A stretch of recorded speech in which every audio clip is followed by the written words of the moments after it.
El diseño de Stephen Hawking y Leonard Melodin nos hace preguntarnos cómo podemos comprender el mundo en que nos hallamos, cómo se comporta el universo, cuál es la naturaleza de la realidad, de dónde viene todo lo que nos rodea.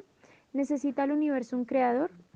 El objetivo de este libro es proporcionar las respuestas a los descubrimientos y progresos teóricos recientes. En la década de 1920, como no podían describir el comportamiento extraño observado a escala atómica y subatómica de la existencia, fue necesario verlo desde la perspectiva de la física cuántica. Según Feynman, un sistema no tiene una sola historia, sino todas las historias posibles. Hasta la llegada de la física moderna, se acostumbraba a pensar que todo el conocimiento sobre el mundo podría ser obtenido mediante observación directa, y que las cosas son tal como la percibimos con los sentidos. En la historia de la ciencia se ha venido descubriendo una serie de teorías o módulos cada vez mejor. La teoría M es el único modelo que posee todas las propiedades que creemos que debería poseer la teoría. La proyección Mecortar utilizada habitualmente en los mapamundis hace que las regiones del mundo parezcan tener arcos cada vez mayores. La regla de la ley. Nuestros antepasados les es imposible creer en la pronta predicción de los movimientos del universo. Haremos un breve recorrido por los aportes más significativos que fueron y son importantes para la historia del pensamiento científico. Tales fue el primero en afirmar que la naturaleza se guía por leyes consistentes que podrían ser desafiadas. Se registran en el primer cálculo del eclipse solar. Anaximandro formuló por primera vez la hipótesis de la evolución humana. Mirando a unos niños, se dio cuenta que son muy indefensos por haber llegado al mundo solos a sí mismos.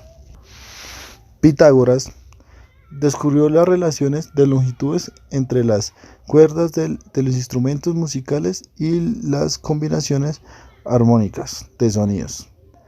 Es lo que conocemos como ecuaciones de frecuencia y longitud de onda. Empedocles, usando un instrumento denominado la elipsidio, fue el primero en intuir tanto la existencia de la fuerza del aire como la tensión superficial del agua. Demócrito, creador del denominado atomismo, fue el primero en advertir que estamos formados por partículas llamadas átomos. Advirtió que todo lo material era producto de la colisión atómicas consistentes. Aristarco fue el primero en sostener la idea de que no somos el centro del universo, sino solo una parte pequeña de él, en comparación al Sol, que es de mucho mayor tamaño. Arquímedes es sin lugar a duda el físico más importante de la antigüedad. Sus tres creaciones más importantes son: ley de la palanca.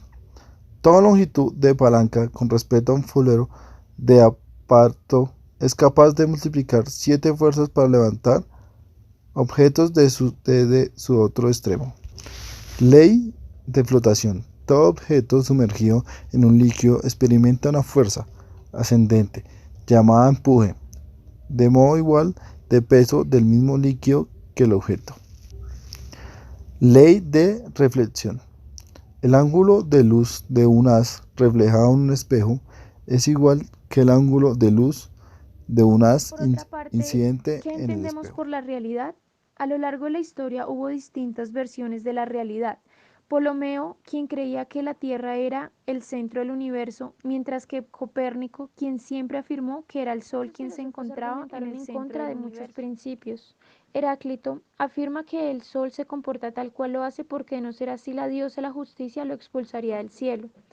Aristóteles, primero ferviente defensor de la creación de leyes universales y de los primeros principios astrológicos, también crítico del autonomismo, afirmó que no es posible que el ser humano esté formado por materia invisible, que solo posee masa y no alma. Epicuro, respecto al atomismo, también de forma crítica afirmó que es mejor seguir los mitos sobre los dioses que convertirse en un esclavo del destino. Tomás de Aquino argumenta a favor de Dios, por lo tanto existe un ser inteligente que todo lo tiene ordenado hacia un fin.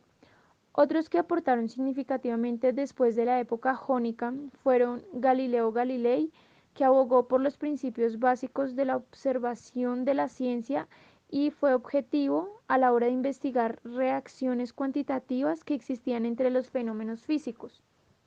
René Descartes piensa que todo fenómeno físico puede ser explicado a través de las colisiones de las masas mediante el movimiento regido por las leyes fundamentales. Isaac Newton establece las tres leyes generadas que, como lo conocemos, son la gravedad, que fue de las primeras publicaciones que realizó en los principios matemáticos de la Entonces, ¿qué es filosofía el natural. realismo? Solo acepta un monismo estricto entre la teoría y la práctica. Se cree que tanto la mente como los hechos son solo uno. El antirrealismo es totalmente lo opuesto. Se separa el conocimiento teórico de la vida empírica totalmente. Esto pues nos lleva a hablar de la mecánica cuántica, la cual nos permite pues analizar todo lo atómico, es decir, aquella que nos da la explicación, el porqué y el cómo de la composición atómica como tal. Hay unas características, una dualidad eh, esta a nivel atómico todo posee masa, por lo que es llamado partícula, pero además todo es capaz de provocar interferencia con otro constituyendo algo más grande, por lo que también es llamado onda. Existe un principio de incertidumbre eh, creado en 1926 por Werner Herzberg y establece que hay límites en esas capacidades para poder medir magnitudes simultáneamente, la posición y la velocidad de una partícula.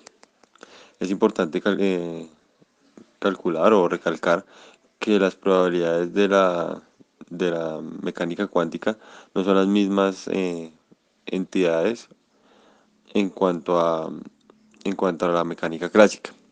La mecánica clásica consta de, según el autor, de una falta de datos, fallas de observación y muchos aspectos que no tienen nada que ver con el objetivo teórico. En cambio, la mecánica cuántica pues preserva una probabilidad real. En 1940 el físico Richard Feynman presentó la teoría de los caminos múltiples o de los múltiples caminos y esta es una solución para el compartimiento entre la partícula de todo lo que se ve y lo que no se ve, de lo que existe y no existe. Ahora con la teoría del todo queremos que el universo está regido por varias leyes científicas que permiten modelar y predecir su comportamiento. Isaac Newton fue el primero en modelar el funcionamiento del universo a través del principio de gravedad, que fue la primera vez que el ser humano intentó predecir un acontecimiento cósmico y con base en esto se descubren dos fuerzas diferentes, la fuerza eléctrica y la fuerza magnética. Después de décadas, el científico Michael Faraday formuló la teoría de los llamados campos de fuerza, donde explica que el electromagnetismo no era una fuerza que actúa entre el medio del vacío, sino mediante tubos invisibles de extraña geometría que formaban los denominados campos. Tiempo después, pues, el científico James Clerk Maxwell desarrolló la idea de Faraday sobre el campo electromagnético como una fuerza unificada.